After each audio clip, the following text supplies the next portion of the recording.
உலகலாமுணந்தோதற்கரியவன் நிலவுலாவிய நிர்மலிவேணியன் அலகில் சோதியன் அம்பலத்தாடுவான் மலர் சிலம்படி வாழ்த்தி வணங்குவான். பெரிய புராணத்து அடியவர்கள் வரிசையிலே கண்ணப்ப நாயனாருக்கு தனியான ஒரு பெருமை. மனிதனுக்கு கண் கொடுப்பவர் கடவுள், கடவுளுக்கு கண் கொடுத்த மனிதர் கண்ணப்பன். ஆகவே பக்தி பிரவாகத்தை பற்றி குறிப்பிட விரும்புகின்ற அடியவர்கள் யாராக இருந்தாலும் கண்ணப்ப நாயனாரையே பக்திக்கு ஒரு நிலைக்களனாக எடுத்துக் காட்டுவது வழக்கம். மாணிக்கவாசகர் பக்தியின் உச்சியிலே நின்றவர் என்றாலும் அவர் மிக அவையடக்கத்தோடு தன்னையும் இறைவன் ஆட்கொண்டு அருளிய பெருமையை சுட்டிக்காட்டுகின்ற நேரத்தில் தான் பக்தியே அற்றவன் என்பதை சொல்லுகிற போது பக்தியின் உச்சத்திலே இருக்கிறவன் கண்ணப்பன் என்று குறிப்பிட்டு திருவாசகத்திலே பாடினார். இறைவா, நீ கண்ணப்பனுக்கு அருள் புரிந்தாய் என்று சொன்னால் அது முற்றிலும் நியாயம். காரணம், கண்ணப்பனை ஒப்பது ஓர் அன்பு படைத்தவர் உலகத்தில் யாரும் இல்லை. ஆனால் அப்படி அன்பே இல்லாத எனக்கும் நீ அருளி செய்திருக்கிறாயே என்று இறைவனுடைய பெருமையை உணர்ந்து வண்டுகளை பார்த்து மாணிக்கவாசகர் சொல்லுகிறார், கண்ணப்பனுக்கு அருளியவன் எனக்கும் அருளியிருக்கிறான். ஆகவே நிச்சயம் உங்களுக்கும் அருள் புரிவான். நீங்கள் அர்த்தமற்ற ஓசைகளை எழுப்பிக் கொண்டு இருக்காமல் ஒவ்வொரு மலையிலும் போய் அமர்ந்து தேன் உண்ணுகின்ற நேரத்திலே எல்லாம் சிவா சிவா என்று சொல்லுங்கள் வண்டுகளே. கண்ணப்பன் ஒப்பது ஓர் அன்பு இன்மை கண்டபின் என் அப்பன் என் ஒப்பில் என்னையும் ஆட்கொண்டு அருளி வண்ணப்பணித்து என்னை வா என்ற வான்கருணை சுண்ணப்பொன் நீட்டிற்கே சென்று ஊதாய் கோத்தும்பி என்று மாணிக்கவாசக பெருமான் கண்ணப்பன் ஒப்பது ஓர் அன்புடையவர்கள் யாரும் இல்லை என்று பாராட்டத்தக்க அளவிலே பக்திக்கு இடமாக விளங்குகிறவர் கண்ணப்பன். சாதாரண மக்களுக்கு பக்தியை உண்டாக்குவதற்கு கண்ணப்பருடைய கதையை சொல்லாமல் இருக்கிறார்களே என்று ஔவையார் வருத்தப்படுகிறார். பல மனிதர்கள் இந்த உலகத்திலே கண்டதே காட்சி கொண்டதே கோலம் என்கிற ஒரு கொள்கையின் அடிப்படையில் வெந்ததை தின்று வாயில் வந்ததை பேசிக்கொண்டு வீணாக தங்கள் வாழ்நாளை கழிக்கின்றார்களே என்று வருத்தப்பட்ட ஔவையார், வாளா பொழுது கழிக்கின்றார் மானுடவர். அப்படி வீணாகவே வாழ்க்கையை கழித்துக் கொண்டிருக்கின்ற மனிதர்களுக்கு கண்ணப்பராவார் கதையை எடுத்துச் சொல்லியிருந்தால் அவர்கள் வீணாக தங்கள் வாழ்நாளை கழிக்க மாட்டார்கள்.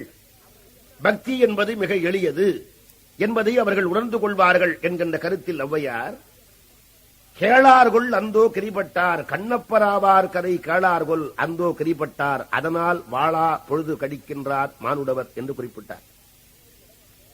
இப்படி பல பேராலும் பக்திக்கு ஒரு இடமாக, நிலைக்களனாக, சின்னமாக, பாராட்டத்தக்க மிகப்பெரிய அடியவராக விளங்குகிறவர் கண்ணப்ப நாயனார். இப்பொழுது உடுப்பூர் என்கின்ற பெயரோடு விளங்கக்கூடிய திருப்பதி சேக்கிழாருடைய பெரிய புராண காலத்திலே மிகுந்த பெருமையோடு விளங்கிய ஊர். அது பெரும்பாலும் வேடுவர்கள் குடியிருப்பை உடையது. அந்த வேடுவர்கள் குடியிருப்பிலே வேடர்களுக்கெல்லாம் அதிபதியாக விளங்கக்கூடியவன் நாகன். அவனுடைய மனைவிக்கு பெயர் தத்தை. அந்த நாகன் வேடுவர்களுக்கு தலைவனாக இருக்கிறவன் மட்டுமின்றி வேடுவர்கள் அனைவரையும் அழைத்துச் சென்று அவ்வப்பொழுது வேட்டையாடி திரும்புகின்ற காலத்திலே வெற்றியோடு எத்தனையோ மிருகங்களை கொண்டு வந்திருக்கிறான். ஆகவே அவனுடைய வேட்டுவ பெருமையையும் வேட்டுவ தலைமையினுடைய சிறப்பையும் காட்டுகின்ற வகையிலே உடுப்பூரை வர்ணிக்கின்றார் சேக்கிழார் பெரிய புராணத்திலே. அவன் எந்த அளவுக்கு மிகப்பெரிய வேட்டுவ தொழில் தலைமை பூண்டிருந்தான் என்பதை விளக்குவதற்கு அவர் காட்டுகின்ற வர்ணனை அற்புதமானது. நாம் ஏதேனும் ஒரு வீட்டு மனை வாங்குகிறோம். அந்த மனை நம்முடையது என்று அதனுடைய எல்லையை குறிப்பதற்கு ஏதேனும் இரும்பினாலே ஒரு வேலி போடுவோம், இல்லாவிட்டால் செங்கல்லை வைத்து மதிலை கட்டுவோம். அதை தவிர வேறு என்ன செய்ய முடியும்? ஆனால் இந்த நாகன் தன்னுடைய ஊரினுடைய எல்லையை சுற்றிலும் ஒரு பெரிய வேலி அமைத்திருந்தான். அந்த வேலி எதை கொண்டு அமைத்திருந்தான் என்றால், யானையினுடைய தந்தங்களை கொண்டு நெருக்கமாக ஒன்றோடு ஒன்று பொருந்தி இருக்குமாறு ஊரினுடைய எல்லையை சுற்றிலும் யானை கொம்புகளாலே வேலி கட்டியிருந்தான். இவ்வாறு வர்ணிப்பதன் மூலம் அவன் எத்தனையோ யானைகளை எல்லாம் கொன்று மிகப்பெரிய வேட்டுமத் திறமை பூண்டவன் என்பதை காட்ட இப்படி சுட்டுகிறார் சேக்கிழார். இத்திரு நாடு தன்னில் இவர் திருப்பதி யாது எண்ணில் நித்தில அறிவிச்சாரல் நீள்வரை சூழ்ந்த பாங்கர் மத்த வெம் கழித்து கோட்டு வன்தொடர் வேலி கோலி ஒத்த பேர் அரணம் சூழ்ந்த முதுபதி உடுப்பூராகும். களிற்றுக்கோட்டு வன்தொடர் வேலி கோலி, களிற்றுக்கோடு என்றால் யானையின் கொம்புகள், அது ஏதோ தள்ளி தள்ளி நட்டு வைக்கவில்லை. வன்தொடர் வேலி கோலி, அதையே ஊரு எல்லைக்கு வேலியாக அவன் பயன்படுத்தி இருந்தான் என்றால் நாகனுடைய வேட்டுவ தலைமை எவ்வளவு பெருமை உடையது என்பதை சுட்டிக்காட்டுவதற்காக. அப்பேற்பட்ட நாகன் தத்தை என்ற 2 பேருக்கும் வேட்டும தலைமை பதவியும் அவர்கள் சொன்னவுடன் கேட்டு நடக்கின்ற வேடுவர்கள் பல பேரையும் பெற்றிருந்தாலும் கூட உள்ளத்திலே பெரிய குறை, அவர்களுக்கு பிள்ளை பேறு இல்லை. அந்த பிள்ளை பேறு இல்லையே என்கிற வருத்தம் அவர்கள் பால் இருந்தது. வேடுவர்கள் குலத்திலே பிள்ளை பேறு இல்லாவிட்டாலோ அல்லது வேறு குறைகள் ஏதேனும் இருந்தாலோ எல்லாம் வல்ல முருகப்பெருமானுக்கு முன்னால் வழிபாடு செய்து தங்களுக்கு என்ன குறை உண்டோ அந்த குறையை நீக்கிக் கொள்வது வழக்கம். அதற்கு பராய்க்கடன் என்று பெயர். அப்படி இவர்கள் தங்களுக்கு புதல்வர் பேறு பெற வேண்டும், பிள்ளை பேறு இல்லை என்கின்ற குறையை செவ்வேள் பெருமானிடத்திலே முறையிட்டு பிள்ளை பேறு பெற வேண்டும் என்று அவர்கள் அந்த தெய்வத்துக்கு முருகலர் அலங்கர் செவ்வேள் முருகவேள் முன்றில் சென்று பரவுதல் செய்து நாளும் பராய்க்கடன் நெறியில் நின்றார். எல்லாம் வல்ல முருகப்பெருமான் அவர்கள் குறையை நீக்கும் பொருட்டு அருமையான ஒரு பிள்ளையை அவர்களுக்கு தந்தார். இப்போது நாகன் தத்தை என்பவர்களுக்கும் மற்ற வேடுவர்களுக்கும் சொல்ல முடியாத பெருமகிழ்ச்சி. தங்கள் குலத்தை வாழ்விப்பதற்காக ஒரு குழந்தை பிறந்திருக்கிறது என்று சொல்ல முடியாத மகிழ்ச்சி. இப்போது அந்த குழந்தையை மான் தோலிலே போட்டிருக்கிறார்கள். குழந்தைக்கு பெயர் சூட்ட வேண்டும். வேடுவர்கள் குலத்திலே குழந்தைக்கு பெயர் சூட்டுவது, அந்த விழா நடத்துவதற்கு ஒரு மரபு உண்டு. அது என்ன என்றால், குழந்தையை மான் தோலிலே போட்டிருப்பார்கள். குழந்தையினுடைய தந்தை அந்த குழந்தையை தன்னுடைய கையினாலே தூக்கி அந்த குழந்தைக்கு இன்ன பெயர் என்று சொல்லுவான். அதை கேட்ட வேடுவர்கள் எல்லோரும் அந்த பெயரை மறுபடியும் திரும்ப சொல்லி ஆரவாரத்தோடு வாழ்க என்று கூறுவார்கள். இது வேடுவ குலத்திலே பிள்ளைகளுக்கு பெயரிடுகின்ற ஒரு முறை. இப்பொழுது பிறந்திருக்கிற குழந்தையும் அவ்வாறு தோலிலே கிடக்கிறது. தந்தையாகிய நாகன் அங்கிருந்து வந்து அந்த குழந்தையை கையினாலே தூக்கித்தானே பெயர் சொல்ல வேண்டும். அந்த குழந்தையை மிகுந்த அன்போடு தூக்குகின்றான், வெண்மையோடு தூக்குகின்றான். யானைகள் பலவற்றை வென்று அவற்றினுடைய தந்தங்களை கொண்டு வந்து ஊரை சுற்றி வேலி அமைக்கக்கூடிய ஆற்றல் படைத்திருக்கின்ற நாகனுக்கு எவ்வளவு வலிமை இருக்க வேண்டும். அந்த வலிமை எல்லாம் தன்னுடைய பிள்ளையை தூக்குகிற போது காட்ட முடியுமா? என்ன ஆகும்? ஆகவே குழந்தை மிக மென்மையானதாயிற்று என்று நாகன் குனிந்து அந்த குழந்தையை தூக்கினான். குழந்தை வரவில்லை. இது என்ன வியப்பாக இருக்கிறது என்று சற்று வலிமையோடு அந்த குழந்தையை தூக்கினான்.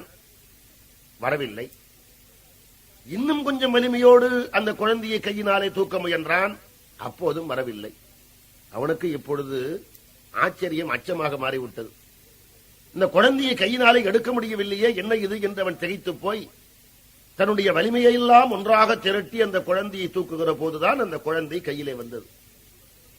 ஆகவே குழந்தையை கையிலே தூக்கிவிட்டு நாகன் சொன்னான், வேடுவர்களே, இவனுக்கு என்ன பெயர் வைப்பது என்று என்ன யோசனை?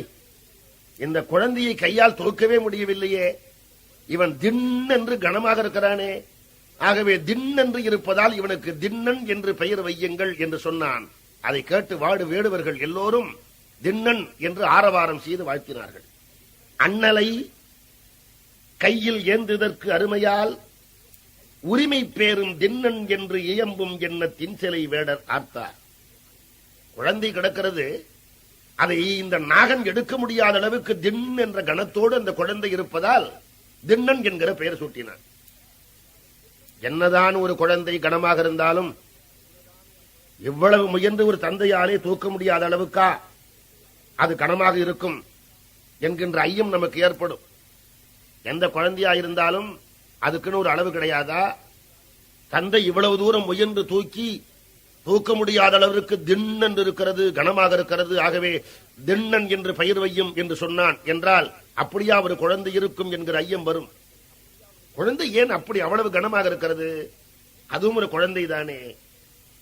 இந்த உலகத்தில் இன்றைய நாள் வரைக்கும் நாம் அனைவரும் இறைவனை வணங்கினால் நம்முடைய குறையை தீர்த்து விடுவான் என்கின்ற பக்தி இருக்கிறதே, அந்த பக்தி எல்லாம் வளர்ந்தது யாரால்? கண்ணப்பர் என்கின்ற ஒருவரால் தான் அந்த பக்தி எல்லாம் நமக்கு வளர்ந்திருக்கிறது. தெய்வத்தை அடைவதற்கு ஏதோ பெரிய பெரிய முறைகளை எல்லாம் பின்பற்ற வேண்டும் என்கிற அவசியம் இல்லை.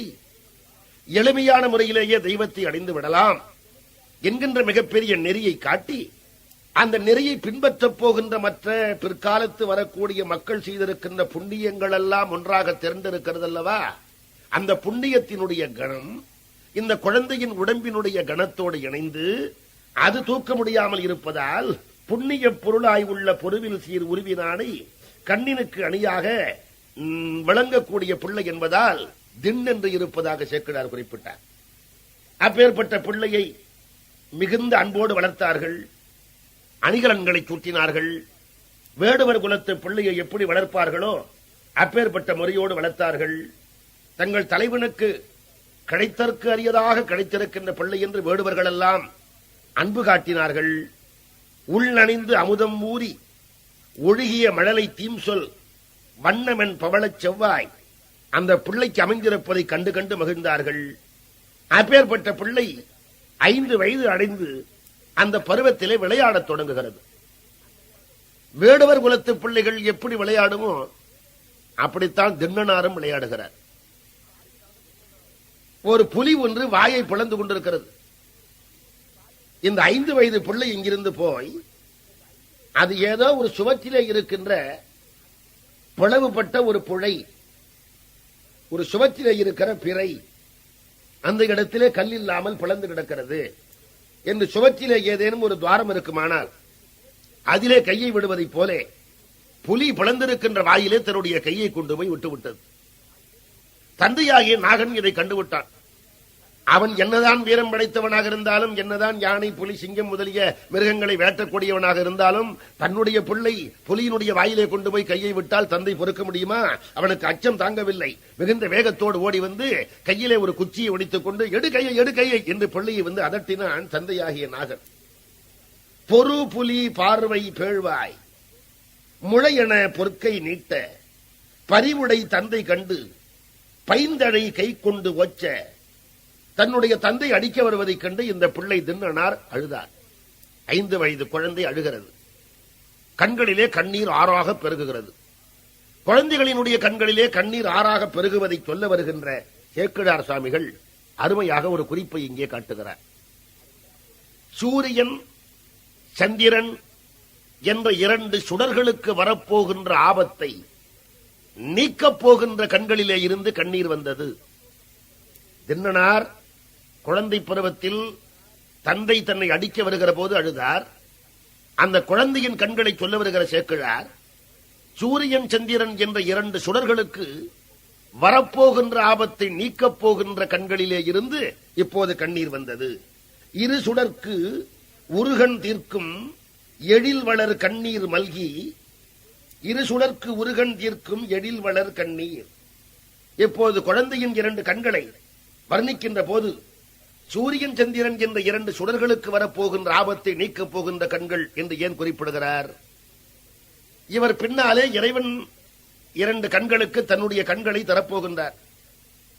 எல்லாம் வல்ல இறைவனை நாம் உருவகப்படுத்துகின்ற காலத்தில் இந்த பிரபஞ்சத்திலே இருக்கின்ற நிலப்பகுதி பூராவும் அவனுக்கு திருமேனி என்றும், கடல் பூராவும் அவன் கட்டியிருக்கின்ற ஆடை என்றும், ஆகாயமே அவனுக்கு சடை என்றும், சூரியன் சந்திரன் என்ற 2 சுடர்களே அவனுக்கு கண்கள் என்றும் உருவகம் கொடுப்பது வழக்கம். சைவ உலகமாக இருந்தாலும், வைணவ உலகமாக இருந்தாலும், சாக்த சமய உலகமாக இருந்தாலும், அவரவர்கள் தெய்வத்துக்கு உருவம் கொடுக்கிற போது பூமி பகுதியெல்லாம் திருமேனி, கடல் பகுதியெல்லாம் கட்டியிருக்கிற ஆடை, ஆகாயம் என்பது சடை, சூரியன் சந்திரன் என்ற இரண்டும் அந்த பரம்பொருளுக்கு கண்கள் என்று சொல்வது வழக்கம். ஆகவே இறைவனுடைய இரண்டு கண்களுக்கு வரப்போகின்ற ஆபத்தை நீக்கப் போகின்ற கண்கள் என்பதை சுட்டிக்காட்டுவதற்காக இரு சுடர்க்கு உருகன் தீர்க்கும் எழில் வளர் கண் என்று இந்த குழந்தையின் இரண்டு கண்களை வர்ணித்தார். உடனே குழந்தை அழுவதைக் கண்டு தாய் ஓடி வந்து குழந்தை எடுத்து அணைத்துக் கொண்டு முத்தம் கொடுத்து கண்ணீரை துடைத்து வரு துளி முத்தம் அந்த தாய் வாய் முத்தம் கொள்ள மாற்றி அந்த குழந்தையை அன்பு காட்டி அழக்கூடாது என்று தோளிலே சுட்டிக் கொண்டார். 5 வயது குழந்தை வளர்ந்தது. 16 வயது பருவம் எய்தியது. தந்தை தாய் மற்றுமுள்ளான வேடுவர்கள் எல்லோரும் மகிழ்ந்தார்கள். இப்பொழுது தத்தன் தன்னுடைய வேடுவத் தலைமையை பிள்ளைக்கு திண்ணனாருக்கு கொடுத்துவிட வேண்டும் என்று முடிவு செய்து அதற்கான வில் விழா நடத்துகின்றான். வேடுவர்கள் தங்கள் தலைமையை ஏற்றுக்கொள்வதற்காக நடத்துகின்ற விழாவுக்கு வில் விழா என்று பெயர். வேடுவத் தலைமை பொறுப்பிலே இருந்து விலகிக் கொள்ளுகிறவன் அடுத்து வரக்கூடிய வேடுவத் தலைமை ஏற்கின்றவனுக்கு தாங்கள் பரம்பரையாக பூசித்துக் கொண்டிருக்கின்ற வில் ஒன்றை எடுத்து அதை கையிலே கொடுப்பதுதான் வில் விழா என்பது. அந்த வில்லினை கையிலே பெற்றுக் கொண்ட கணத்திலே இருந்து வேடுவத் தலைமை போன்றதாக மரபு. வேடுவத் தலைமை ஏற்றுக்கொண்டவன் அந்த வில் விழா நடந்த அன்றைய தினம் வேடுவர்களை அடித்துக் கொண்டு காட்டுக்கு வேட்டைக்கு செல்வான். அது ஒரு மரபினுடைய அடிப்படையிலே சில மிருகங்களை வேட்டையாடி வைத்து உடனே திரும்புவது உண்டு, சில நாட்கள் கழித்து திரும்புவது உண்டு, சிறிது தூரம் சென்று விட்டு திரும்புவது உண்டு. இதெல்லாம் வேடுவர் குலத்தில் அமைந்திருக்கிற மரபு. திண்ணனாரை இப்போது நாகன் வேட்டுவத் தலைமை ஏற்றுக் கொள்ளுமாறு செய்து வில் விழாவை நடத்தி முடித்தவுடனே மரபின் வழிபட்டு திண்ணனாரும் வேடுவர்களோடு புறப்பட்டு கானகத்துக்கு வேட்டைக்கு போகிறார். தனக்கு பணிவிடை செய்யவும் தன்னோடு மிகவும் நெருக்கமாக இருக்கவும் 2 தோழர்களை பெற்றிருக்கிறார் திண்ணனார். ஒருவர் பெயர் நாணன், மற்றொருவர் பெயர் காடன். இந்த 2 வேடுவர்களும் திண்ணனாருக்கு பக்கத்திலே அணுக்க தொண்டர்களாக நெருங்கிய நண்பர்களாக இருக்கிறவர்கள். மற்றுமுள்ள வேடுவர்கள் எல்லாம் பின்னாலே தொடர்ந்து வருகிறார்கள்.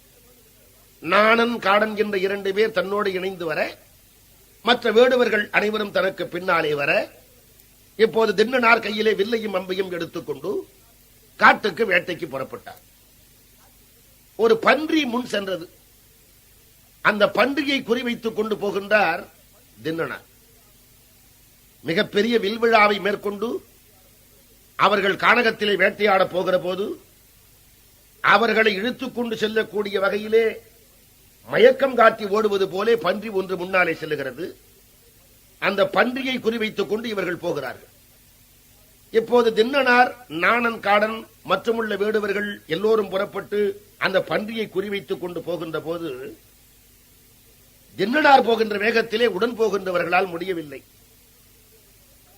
முதலிலே சில வேடுவர்கள் தங்களால் முடியவில்லை என்று ஒரு இடத்தில் அமர்ந்து விட்டார்கள்.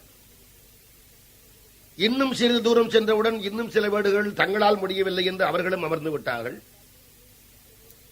இன்னும் சில பேர் கொஞ்ச தூரம் சென்ற பிறகு தங்களால் முடியவில்லை என்று அமர்ந்து விட்டார்கள். இப்படி உடன் செல்லுகின்ற வேடுவர்கள் அனைவரும் அங்கெங்கே தங்கிவிட்டார்கள். நாணன், காடன் என்ற 2 பேர் மட்டும்தான் திண்ணனாரோடு போய்கொண்டே இருக்கிறார்கள். இது கொஞ்சம் சிந்திப்பதற்கு உரிய இடம். திண்ணனார் இன்றைய தினம்தான் வில்விழா தலைமையேற்று அதன் மரபினுடைய அடிப்படையிலே வேட்டையாடுவதற்கு செல்லுகிறார். வேடுவர்கள் அனைவரும் தன்னுடைய தலைவனாக இருக்கின்ற திண்ணனார் ஓய்வு கொண்ட பிறகுதான் ஓய்வு கொள்ள வேண்டுமே தவிர தலைமையேற்று திண்ணனார் போய்கொண்டே இருக்கிறார். உடன் செல்ல கடமை பெற்றிருக்கின்ற வேடுவர்கள் அங்கெங்கே அமர்ந்து விட்டார்கள் என்றால் தலைமையை மதிக்காத குற்றம் வராதோ? திண்ணனார் ஓய்வெடுத்துக் கொண்ட பிறகல்லவா உடன் சென்ற வேடுவர்கள் ஓய்வெடுக்க வேண்டும். தன்னுடைய பொதுத் தலைவன் தன்னை சீற்றம் கொண்டு தண்டிப்பான் என்று அவர்கள் அஞ்ச வேண்டாமோ? அவர்கள் தங்களால் முடியாதபடி அவரவர்கள் அந்தந்த இடத்தில் அப்படியே தங்கிவிட்டார்கள். நாணன், காடன் என்கின்ற 2 பேர் மட்டும்தான் உடன் செல்கிறார்கள். மற்றவர்கள் எல்லாம் அங்கெங்கே தங்கிவிட்டார்கள். நாணன், காடன் என்ற 2 பேர் மட்டுமே உடன் சென்றார்கள் என்று சேக்கிழார் தெரிவிக்கிறார். போம் அது தன்னை அடு திரளோடு பொறு மறவர்கள் அரியேறு ஆமவர் தொடர்வுறும் விசையுடன் அடிவழி செல்லும் அளவில் தாம் ஒருவரும் அருகிலர் அவர் தனி தொடர்வொழி அதன் முன் ஏமுனை அடிசிலை விடலைகள் இருவர்கள் அடிபிரியார். மற்றவர்கள் எல்லாம் இவர் விசையுடன் செல்லுகின்ற அடிவழியை பின்பற்ற முடியாமல் அங்கங்கே தங்கிவிட்டார்கள். இருவர்கள், அதாவது நாணன் காடன் என்ற ஏமுனை அடிசிலை விடலைகள் இருவர்கள் மட்டும் அடிபிரியாமல் உடன் செல்லுகிறார்கள். சரி, உடன் வந்த வேடுவர்கள் தங்களால் முடியாமல் குழுவாக அங்கங்கே தங்கிவிட்டார்கள் என்றால் நாணன் காடன் என்ற 2 பேரும் சேர்ந்து தங்கியிருக்க வேண்டியதுதானே. அவர்களும் வேடுவர்கள் தானே, மனிதர்கள் தானே. அவர்கள் 2 பேர் மட்டும் திண்ணனாரோடு புறப்பட்டு போகிறார்கள், மற்றவர்கள் அங்கங்கே தங்கிவிடுகிறார்கள். என்ன காரணம்? இதற்குள்ளே அருமையான ஒரு கருத்து அமைந்திருக்கிறது. இப்போது திண்ணனார் நாணன் காடன் என்ற 2 பேர் தன் பக்கத்திலே துணையாக இருக்க மற்ற வேடுவர்களோடு புறப்பட்டு வேட்டையாடுவதற்காக புறப்பட்டு போகின்றவர் நேராக திருக்காலத்தி மலைக்கு போய் அங்கே இறைவனோடு கலந்துவிடப் போகிறார். மீண்டும் அவர் தன்னுடைய இருப்பிடத்திற்கு திரும்ப போவது இல்லை.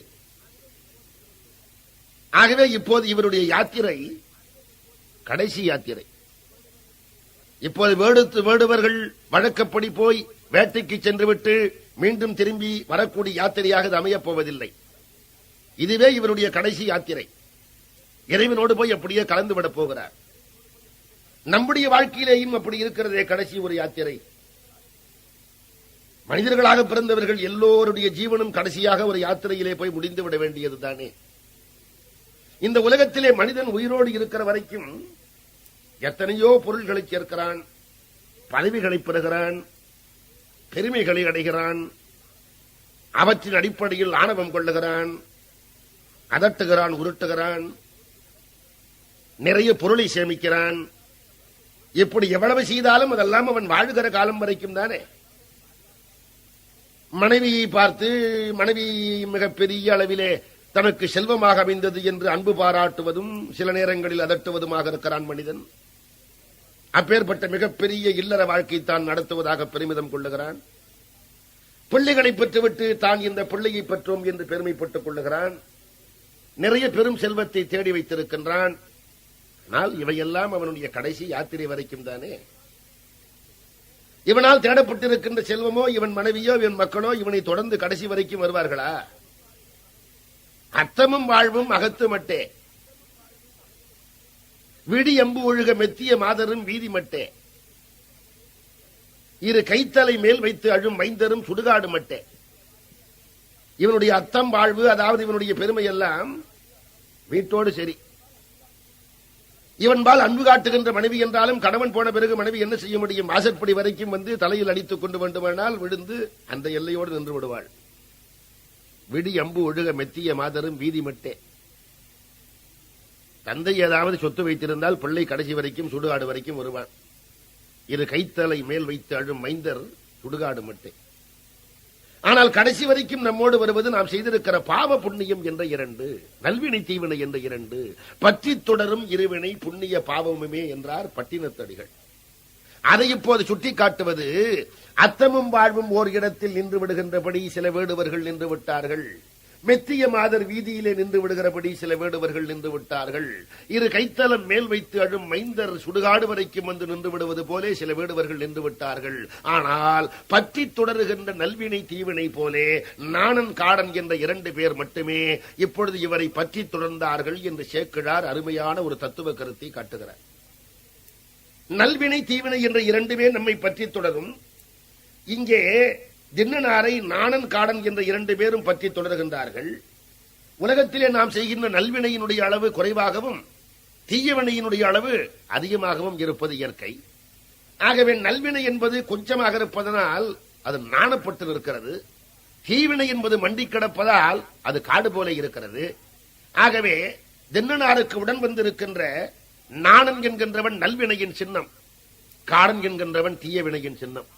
நல்வினை தீவினை என்ற 2ம் நம்மை பற்றி தொடரும் என்பதற்கு இணங்க நாடிய கடல் வயவர் களவர் நாணனும் நெடு வரிவில் காடனும் எனும் இருவர் மட்டும் இவருக்கு பின்னாலேயே தொடர்ந்து செல்வது நல்வினை தீவினை என்ற 2 நம்மை தொடர்ந்து வரும், மற்றவையெல்லாம் அந்தந்த இடத்தில் நின்றுவிடும் என்கின்ற அருமையான ஒரு தத்துவ கருத்தை விளக்குவதற்காகவே சேக்கிழார் சுவாமிகள் எழுதியிருக்கிறார். இப்போது நாணன் காடன் என்ற இரண்டு பேரும் தன் உடன் வர மலையின் மேல் ஏறுகின்ற திண்ணனாருக்கு தாகம் ஏற்படுகிறது.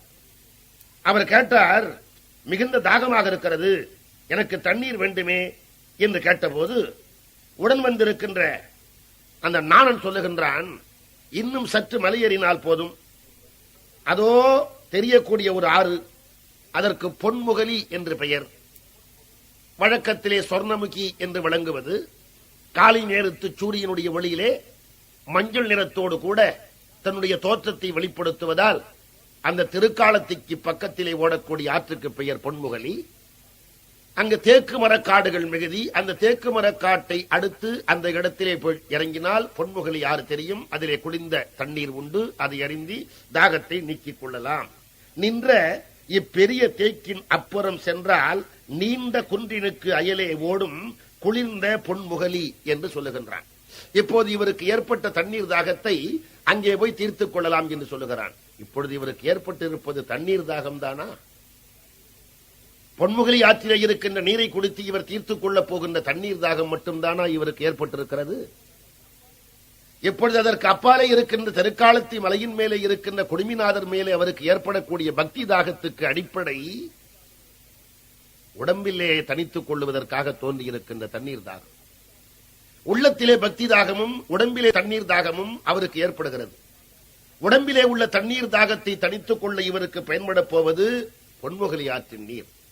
உள்ளத்திலே ஏற்பட்டிருக்கின்ற பக்தி தாகத்தை தீர்த்துக் கொள்ள இவருக்கு அமைந்திருக்க போவது மலையின் மேல் எழுந்தருளி இருக்கின்ற திருக்காலத்தி அப்பர். அந்த திருமலை சாரலை நோக்கி இவர் அந்த மாட்சியை கண்டுகொண்டே போகின்ற போது நானும் சொன்னான், அந்த மலையின் மேலே கோணமில் குடுமி தேவர் இருப்பார், அவரையும் கும்பிடலாம் என்று சொல்ல, இப்பொழுது இவர் மலையின் மேல் ஏற ஏற திண்ணனார் உள்ளத்திலே திண்ணனார் உடம்பிலே ஒரு புதிய அனுபவம் தோன்றுகிறது. மிக ஆச்சரியமான இடம். திண்ணனாருக்கு என்ன அனுபவம் தோன்றுகிறது? அவருக்கு தோன்றுகின்ற மிகப்பெரிய அனுபவம் என்ன என்றால்,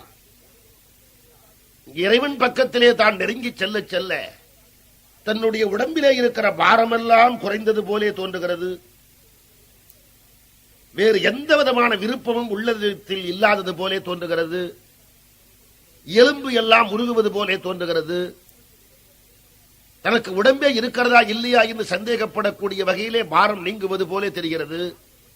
ஆகவே ஆச்சரியப்பட்டு தெரிவிக்கின்றார் திண்ணனார், ஆவது என் இதனை கண்டு அனைதொரும் என் மேல் பாரம் போவது ஒன்று உளது போலும். என் மேலே இருக்கிற பாரம் போவது போல இருக்கிறதே. ஆசையும் பொங்கி மேல் மேல் மேவிய நெஞ்சம் வேறு ஓர் விருப்புற விரையா நிற்கும். என்னுடைய உள்ளத்திலே எல்லா ஆசைகளும் போய்விட்டன. தேவராக விளங்கக்கூடிய இறைவனை சந்திக்க வேண்டும் என்ற ஒரு எண்ணம் மட்டுமே உள்ளத்திலே இருக்கிறது.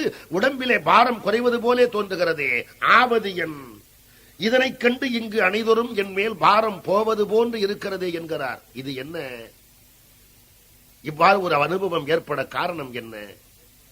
அதனை சிந்திக்க வேண்டும்.